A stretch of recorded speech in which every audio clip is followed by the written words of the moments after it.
poète, le prix Nobel de la paix et l'un des présidents les plus remarquables qui ont pu gouverner l'Égypte.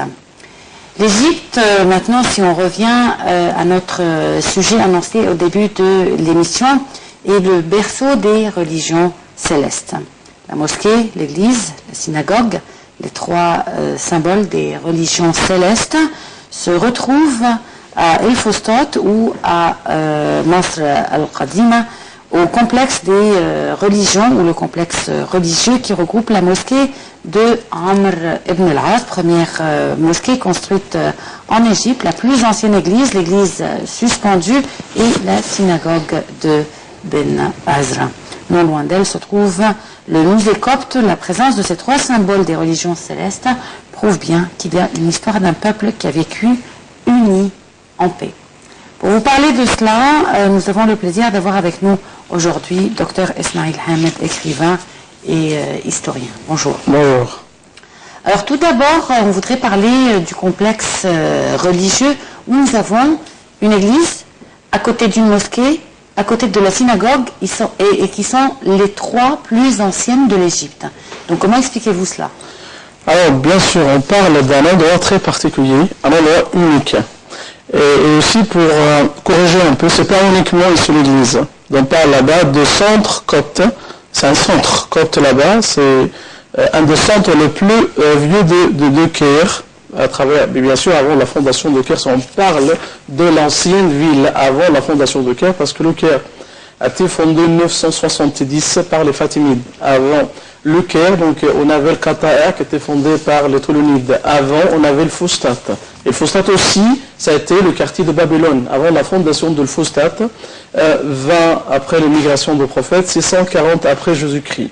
Donc avant, alors, la fondation de la mosquée de Amr ibn al-As, on avait le centre de quartier copte, avec aussi mélangé, avec des synagogues juifs là-bas, quartier mélangé pour les deux, soit les chrétiens ou les juifs, même avant l'arrivée des Arabes, 640 après Jésus-Christ. Là-bas, on a vingtaine de vieilles églises qui sont très très importantes à travers l'histoire chrétienne du monde, pas uniquement l'histoire chrétienne de l'Égypte, parce que si on parle de l'église suspendue, qui est presque à centaines de mètres de la synagogue juive de Ben Ezra, c'était le siège principal de patriarcat de Samar, et tout ça, c'est après Alexandrie, c'est pour quelques périodes, ça a été le siège qui était déplacé d'Alexandrie, et maintenant on parle de deux. Alors, soit le siège d'Alexandrie, le siège de Caire, ça a été là-bas, dans l'église suspendue, c'est un petit peu déplacé après à Abbassiya maintenant, où il y a la grande cathédrale et tout ça.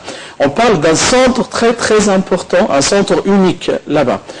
Donc on a déjà dit que c'est vingtaine de vieilles églises. En même temps, on a la synagogue juive qui est au milieu de ça. La synagogue juive qui porte le nom de Ben Ezra.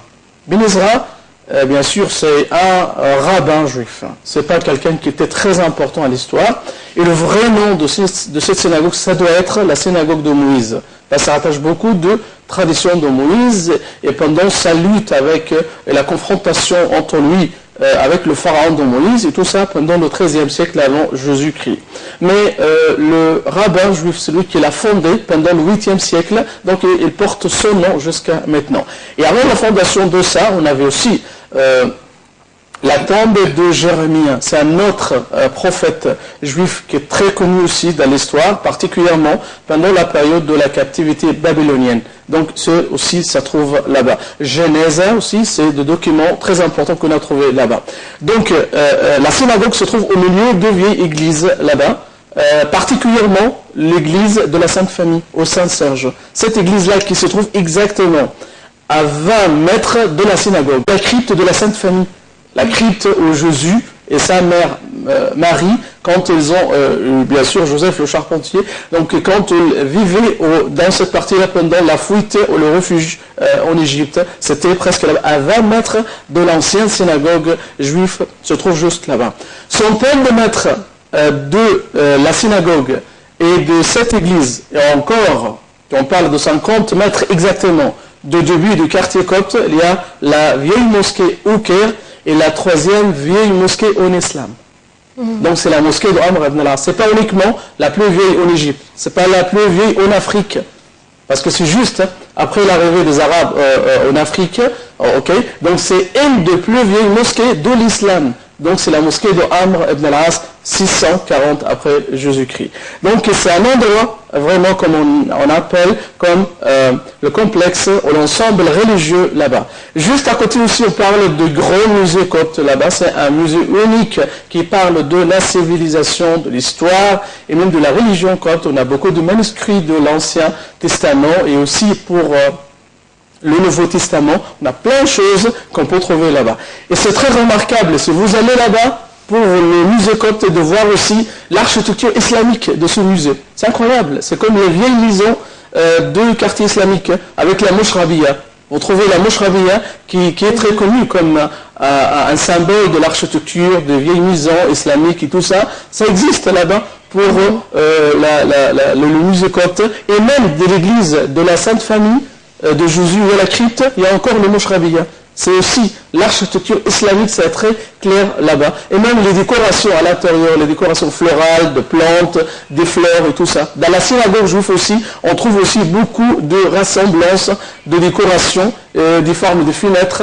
Et tout ça, ça existe dans le même endroit. On trouve dans les trois, soit la mosquée, soit l'église, soit la synagogue, on trouve beaucoup de choses qui sont communes. On peut trouver la chair. Il y a la chair dans la mosquée, il y a la chair dans l'église, il y a la chair dans la synagogue. C'est beaucoup de choses. Il y a aussi la Qibla, soit ici, soit là-bas, c'est comme ça. C'est incroyable pour tout ça. Je reviens à ma question de départ. Oui. Pourquoi ces trois monuments bâtis l'un à côté de l'autre? Et bien sûr, on parle de chronologie historique, bien sûr.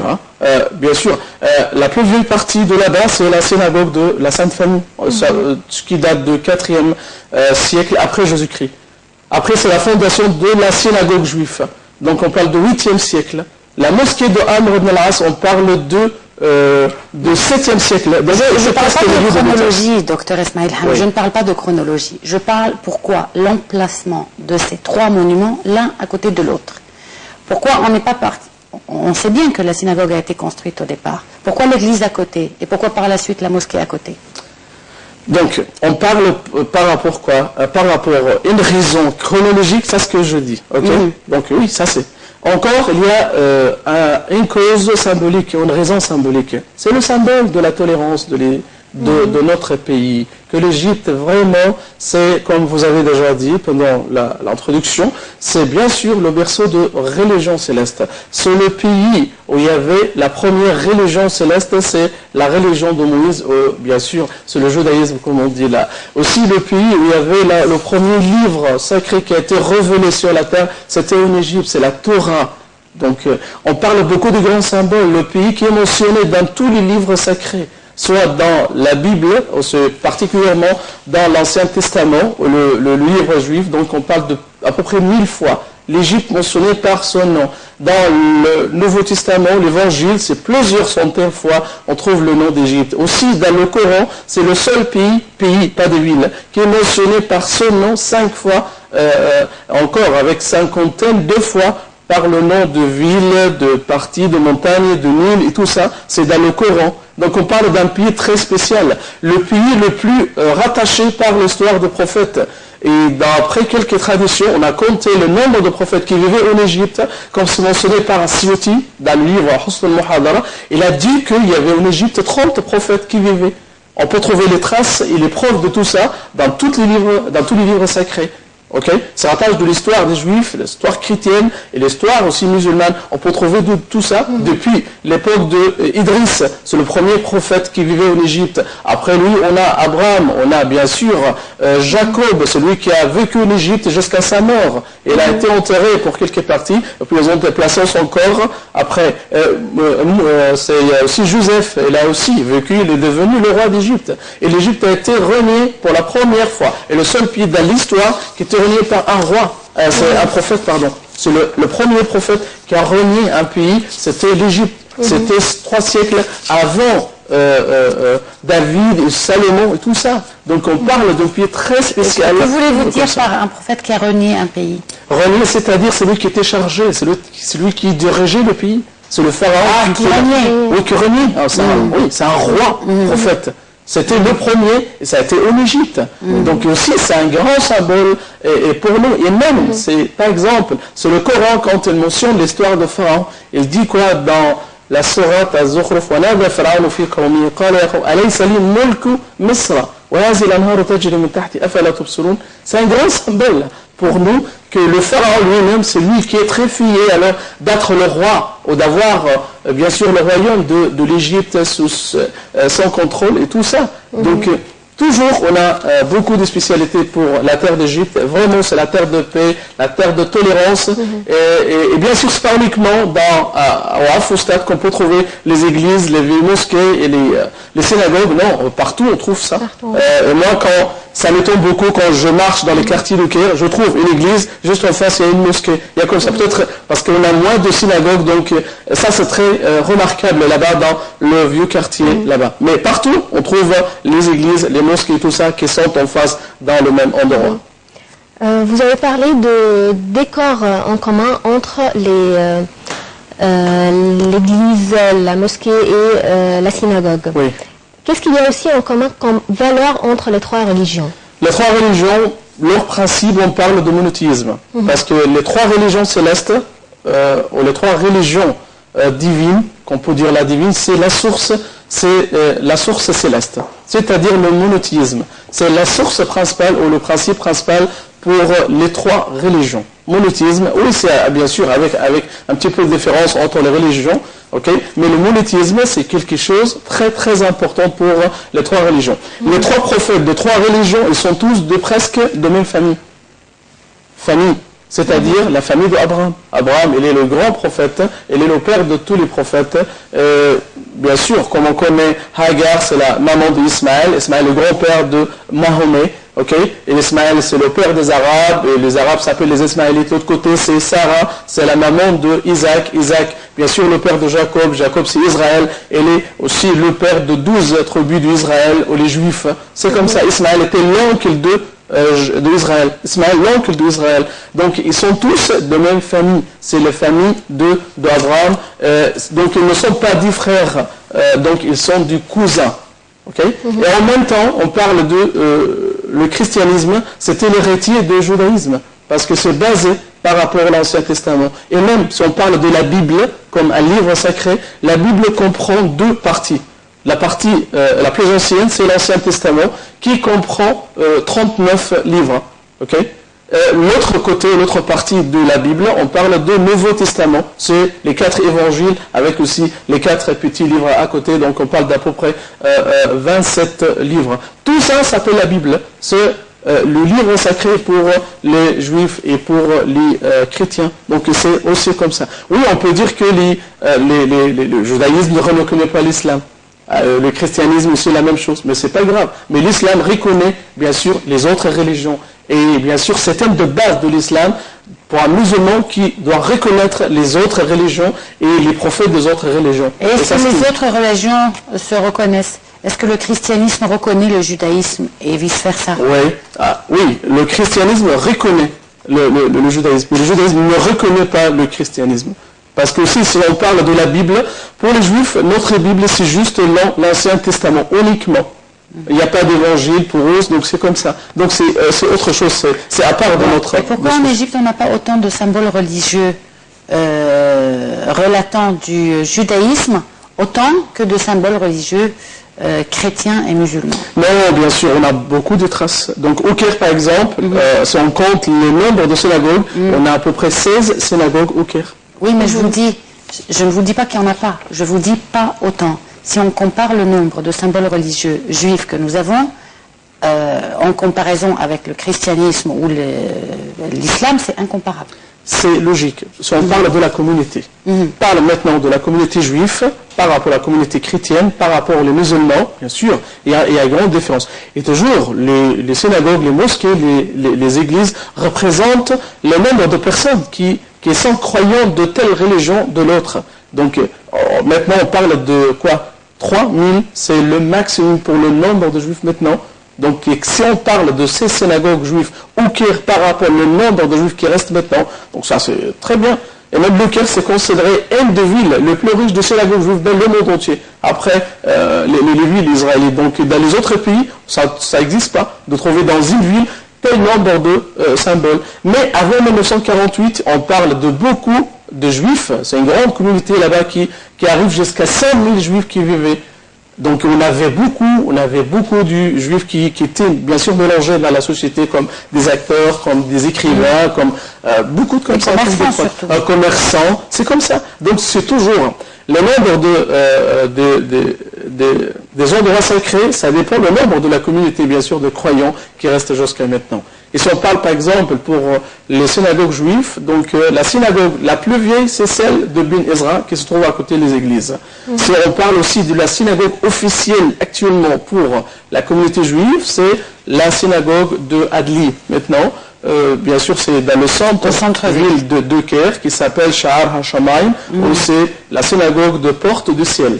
Donc c'est actuellement la synagogue officielle. Mais avant, c'était la synagogue de Ben Ezra. On a aussi la synagogue de Zahir, on a beaucoup d'autres synagogues au Caire. Aussi, en Alexandrie, on a la synagogue de Nabi Daniel. C'est une synagogue très très connue. Aussi Daniel, c'est un prophète juif très très connu. Ou Eliyahu aussi. Et dans cette rue où il y a qui s'appelle la rue de Nabi Daniel, on a aussi la mosquée de Nabi Daniel. Si vous visitez la mosquée qui se trouve à côté, ou pas loin de la synagogue juive, vous pouvez trouver deux tombes très très importantes. Il y a la tombe de Luqman el-Hakim, se trouve là-bas. Il y a la tombe de Nabi Daniel, c'est Eliyahu, c'est Elia. Donc ça existe là-bas dans la mosquée. C'est un symbole aussi. Même dans la rue, on trouve une synagogue avec des mosquées. Encore dans les mosquées, on peut trouver 10 tombes très très importantes pour les 3 religions, comme ça. Vous avez dit que l'Égypte a été mentionnée à plusieurs reprises dans le Coran, et ce qu'on connaît tous. Mais est-ce que c'était la même chose pour la Bible et l'Ancien Testament, par exemple? Oui, l'Égypte est mentionnée dans les autres livres plus que dans le Coran. Comme déjà dit, l'Ancien Testament, on parle presque 1000 fois. 1000 fois, le nom d'Égypte. Aussi avec les autres villes, Sinaï, si on parle comme ça, donc on parle de 2000, 3000 fois. Mais je ne sais pas compter par rapport les autres villes égyptiennes. Mais par rapport au nom d'Égypte, c'est presque 1000 fois dans l'Ancien Testament et particulièrement dans les 5 livres de Moïse qui s'appellent le Pentateuque, les premiers livres. Particulièrement dans le livre de l'Exode. Parce que le livre de l'Exode, il parle uniquement de l'histoire égyptienne, le pharaon de Moïse et la confrontation, ou les choses comme ça.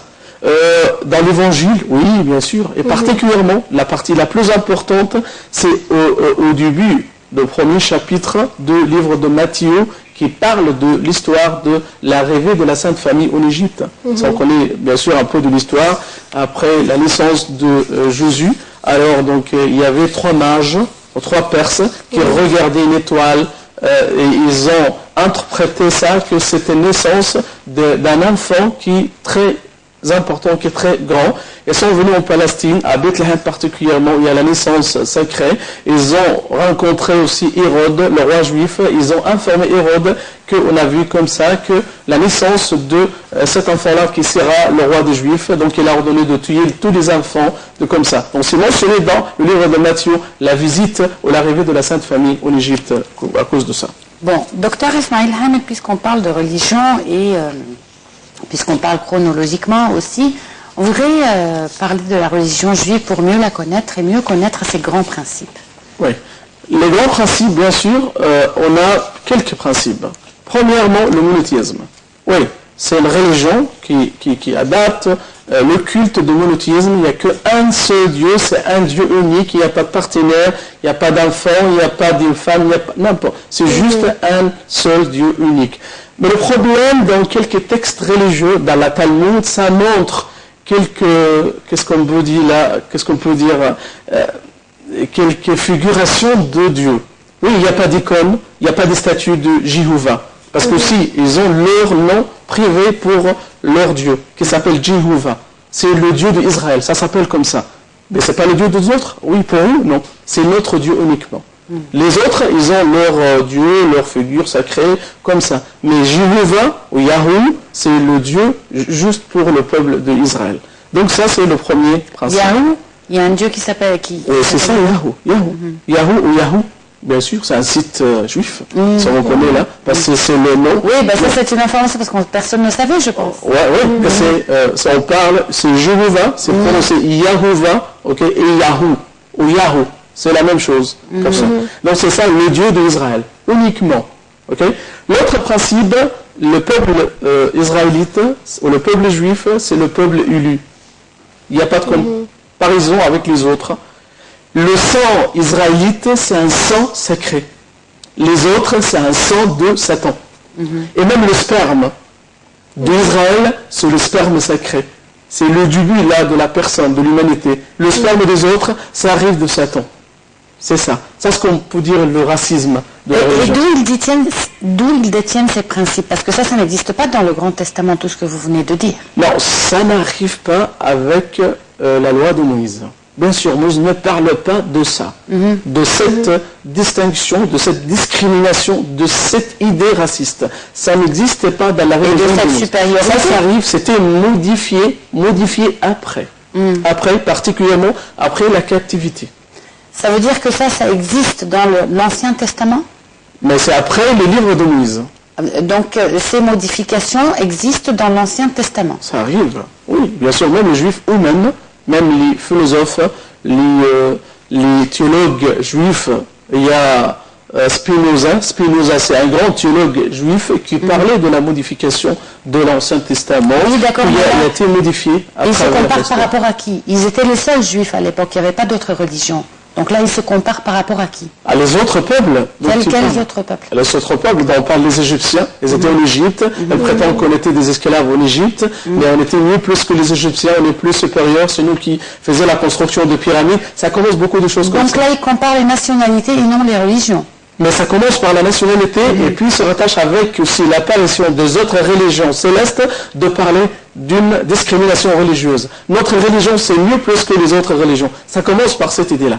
Mais ça, purement, dans la religion de Moïse, ça n'existe pas. C'est bien sûr, ça n'existe pas. Donc c'est ça un autre principe sur le peuple élu, le sang élu, le sperme élu, le sperme sacré, c'est tout ça.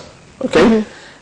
Aussi, ça c'est très clair, ce principe dans la Talmud.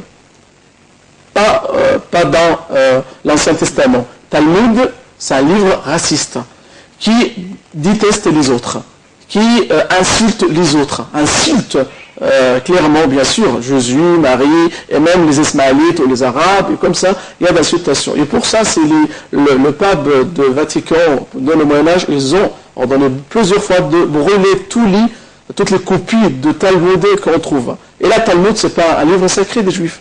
C'est juste l'interprétation de rabbins juifs de l'Ancien Testament, ou particulièrement du livre de Moïse. Donc ce n'est pas une chose sacrée. Mais il y a beaucoup d'idées racistes dans ce livre-là. Donc vous voulez dire que les Juifs suivent de nombreux livres dans leur religion? Bien sûr, oui, il y avait plusieurs. On a la Torah. La Torah, c'est l'origine de l'Ancien Testament, mais la Torah spécifiquement comprend les premiers 5 livres. C'est ce qu'on appelle les 5 livres de Moïse, ou les Pentateuch. Après, on a le livre de Joshua avec des autres livres, les livres de prophètes, les livres historiques, les livres de poètes, c'est comme ça, jusqu'au livre numéro 39. Tout ça, ça s'appelle l'Ancien Testament. Mais la Torah, c'est juste le premier 5 livres. Après, on a la Talmud. La Talmud, c'est l'interprétation de la Torah. Et la Talmud comprend 2 parties. On a Mishnah et Gemara. Mishnah, purement, c'est l'interprétation de la Torah. Gemara, c'est l'interprétation de Mishnah. Ok? Mais bien sûr, dans quelques sectes juifs, pour eux, la Torah ou la Talmud, c'est mieux plus que la Torah. Ils disent que si c'était révélé par Dieu et tout ça. On a Midrash, le livre de Midrash, c'est encore une interprétation profonde.